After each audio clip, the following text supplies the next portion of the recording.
ശരി ശരി റിജിൽ ഒരു കാര്യം പറഞ്ഞ കാര്യത്തിൽ മറുപടി ശരി ശരി റിജിൽ റിജിൽ റിജിൽ ഒരു കാര്യം കൂടി ഒരു സെക്കൻഡ് റിജിൽ റിജിൽ ഒരു കാര്യം കൂടി ഉപതെരഞ്ഞെടുപ്പിനെ ശരി ശരി താങ്കളത് ചോദിച്ചു ശരി റിജിൽ ഒരു കാര്യം കൂടി കോൺഗ്രസിന് ഉപതെരഞ്ഞെടുപ്പിനെ പറ്റി ക്ലാസ് എടുക്കാൻ വന്നിരിക്കുന്നത് ശ്രീ റിജിൽ കോൺഗ്രസിന് ഉപതെരഞ്ഞെടുപ്പിനെ പറ്റിയുള്ള ആശങ്ക ഉള്ളത് കൊണ്ടാണ് MLA സ്ഥാനത്ത് നിന്ന് തൽക്കാലം മാറ്റാത്തത്. എന്നാൽ വരും നാളുകളിൽ അത്തരമൊരു തീരുമാനത്തിലേക്കും കോൺഗ്രസ് കടക്കും എന്ന സൂചന വരുന്നുണ്ട്. അതാണോ നിങ്ങളുടെ അടുത്ത നടപടി? ശ്രീ വേണു, ഞാൻ പറഞ്ഞല്ലോ, ഒരു കേസ് പോലും ഇല്ലാത്ത വിഷയത്തിനകത്ത് ഈ പറയുന്ന മാധ്യമങ്ങളിൽ വന്ന ഈ ഒരു വാർത്തയുടെയും വോയിസ് ക്ലിപ്പിന്റെ അടിസ്ഥാനത്തിൽ രാഹുൽ മാങ്കൂട്ടത്തിനെ പോലെ ഞങ്ങളൊക്കെ പ്രതീക്ഷയായി കണ്ട ഞങ്ങളുടെ ചെറുപ്പക്കാർ, ഞങ്ങൾക്ക് വലിയ ഹൃദയവേദനയുണ്ട്, പറയാതിരിക്കുന്ന നിർവാഹമില്ല. ആ ചെറുപ്പക്കാരനെ ഞങ്ങൾ പാർട്ടിയിൽ നിന്ന് എടുത്ത് കളഞ്ഞിരിക്കുക. അയാളെ സംരക്ഷിച്ചിട്ടില്ല, അയാൾക്ക് ഒരു സംവിധാനം കൊടുത്തിട്ടില്ല.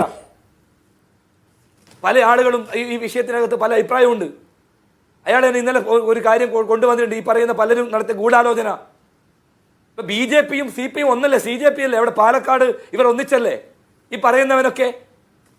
എന്നിട്ട് നിങ്ങൾക്ക് BJPയെ ജയിപ്പിക്കാനും അതോടൊപ്പം തന്നെയുള്ള ആ കൂട്ടുകച്ചവടത്തിന്റെ ഭാഗമാണ് നിങ്ങൾ നടത്തിക്കോ. പക്ഷെ അത്തരം വിഷയങ്ങളൊക്കെ ഉണ്ടായിട്ട് പോലും ഞങ്ങളെടുത്ത നടപടിയെ ഈ നാട് അംഗീകരിക്കുന്നുണ്ട്. തെറ്റുകൾ വന്നത്, ആ തെറ്റിനെ ന്യായീകരിച്ചിട്ടില്ല, അതിനെ സംരക്ഷിച്ചിട്ടില്ല, അയാൾക്ക് നിയമ സംവിധാനം കൊടുത്തിട്ടില്ല. അയാളെ പാർട്ടിയുടെ പ്രാഥമിക അംഗത്തു നിന്നും മാറ്റി MLA എന്ന് പറയുന്ന അദ്ദേഹത്തിന്റെ UDFലെ പദവി മാറ്റി ഞങ്ങൾ മാറ്റി നിർത്തിയിരിക്കുന്നു. ഞങ്ങൾക്ക് പ്രയാസമുണ്ട്, ഞങ്ങൾ സങ്കടമുണ്ട്, ഇല്ല എന്ന് പറയുന്നില്ല. പക്ഷെ പാർട്ടി കാണിച്ച ധാർമ്മികതയാണ്. ഒരു പാർട്ടിക്കും ഈ നാട്ടിൽ ചെയ്യാത്ത നിലപാടാണ് ഞങ്ങൾ എടുത്തത്. എന്നിട്ട് ഞങ്ങളോട് വന്നിരിക്കോട്ട് കോലിട്ട് വർത്താനം പറയാ, ഞങ്ങളുടെ നേതാക്കന്മാരെ മുഴുവൻ ഈ പറയുന്ന രൂപത്തിലേക്ക് വ്യാഖ്യാനിക്കുക. ഈ പറയുന്നവരാക്കി ആരാ? സമയം കഴിഞ്ഞോണ്ട് അവസാനമായി ആവർത്തിക്കാൻ റിജിൽ, അതുകൊണ്ട് ഒന്നങ്ങ് സഹകരിക്കണം. അവസാനമായി സമയം കഴിഞ്ഞു. സരിൻ വേഗം അതിനുള്ള മറുപടി, എന്നിട്ട് ചർച്ച അവസാനിപ്പിക്കണം.